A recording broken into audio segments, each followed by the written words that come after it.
Merhaba arkadaşlar, Mutfaktan Tariflere Yolculuk kanalıma hepiniz hoş geldiniz. Bugün sizlere nostaljik bir tarifle geldim. Kıkırdaklı gözleme yapacağım arkadaşlar. Kıkırdak bilmeyenler için söylüyorum.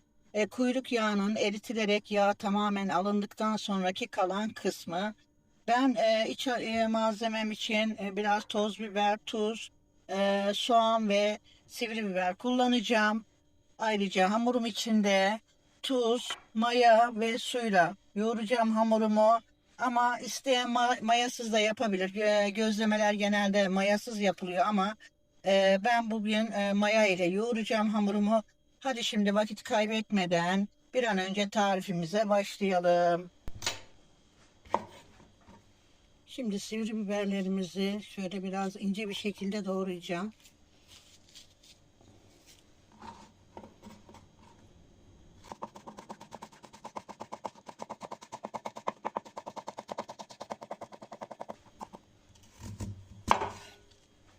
Soğanımızı da arkadaşlar gayet ince doğrayacağım.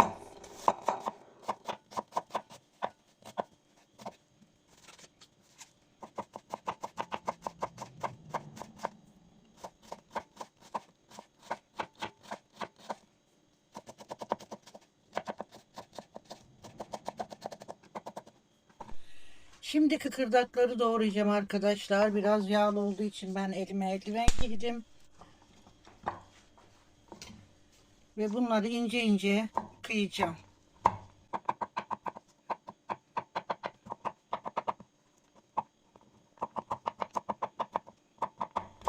Gayet ince olmasına özen gösterelim.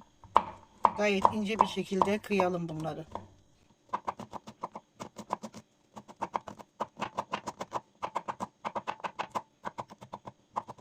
Evet, ben kıkırdakları doğradım. Kabıma aldım. Şimdi soğan, sivri biber ve kıkırdakları hep beraber şöyle bir harman yapıyorum. Eskiden çocukluğumda annem bunu yapardı ve çok beğenerek yerdik arkadaşlar. Biraz toz biberimi de atıyorum içine. Tuzumu şöyle bir atıyorum. Hatta ben birazcık da pul biber ekleyeceğim. Hafif acılı olsun diye. Şimdi bütün bu malzemeyi elimle güzelce yoğuracağım. İyice ovarak yoğuralım arkadaşlar. Malzemeler birbiriyle iyice özleşsin.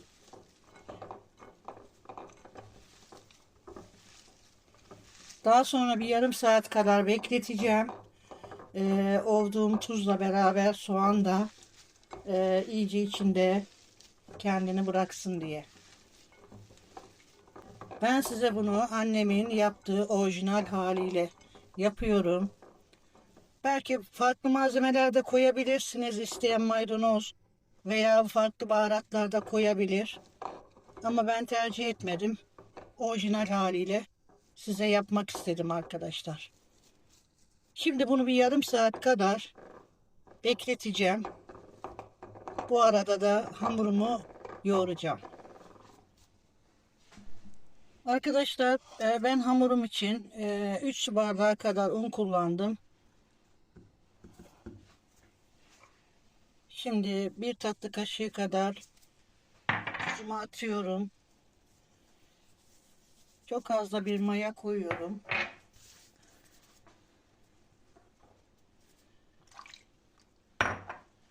Ve hamurumu yoğurmaya başlıyorum arkadaşlar. Yavaş yavaş suyumu ekleyerek.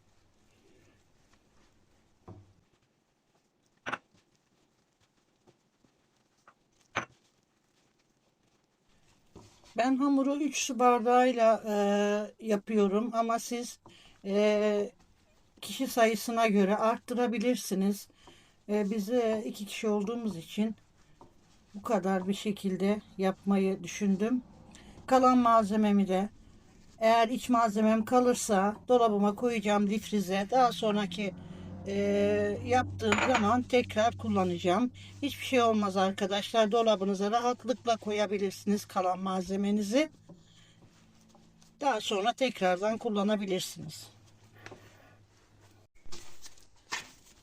Evet arkadaşlar, benim hamurum gayet güzel toparlandı. Bunu da bir yarım saat kadar bir dinlenmeye alacağım. Üzerine streç filmle kapatıp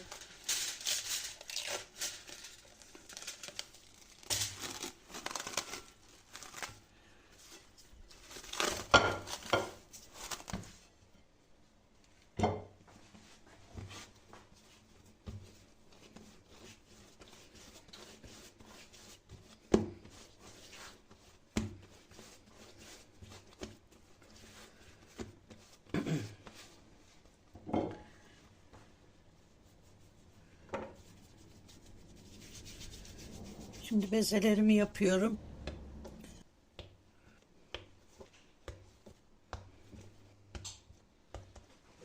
Benim 8 tane bezem çıktı.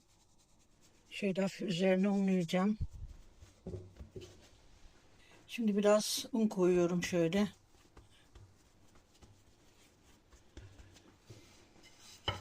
Ve açmaya başlıyorum.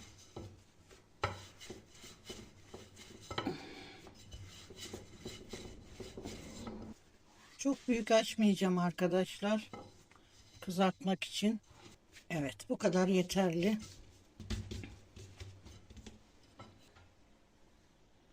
Şimdi malzememden koyuyorum.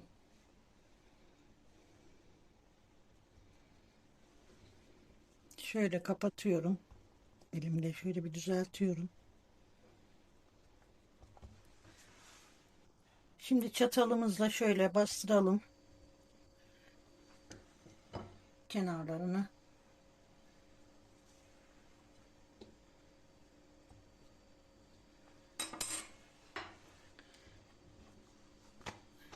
Şöyle. Şimdi ocağımın altını hemen yakacağım ve pişirme işlemini yapacağım arkadaşlar.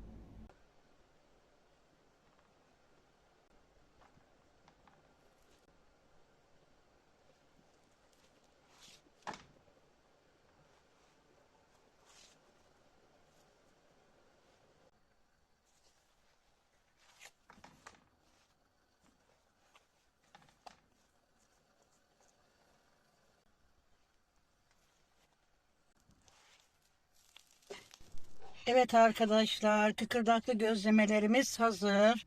Şimdi yanına bir de çayla ne kadar güzel olacak.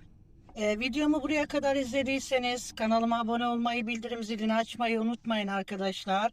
Yeni tariflerimde görüşmek üzere. Şimdiden hoşça kalın derken ben şöyle e, gözlememin bir açıyorum. İç dokusuna bakın. Şöyle sıcacık. Bir tadına bakmak istiyorum.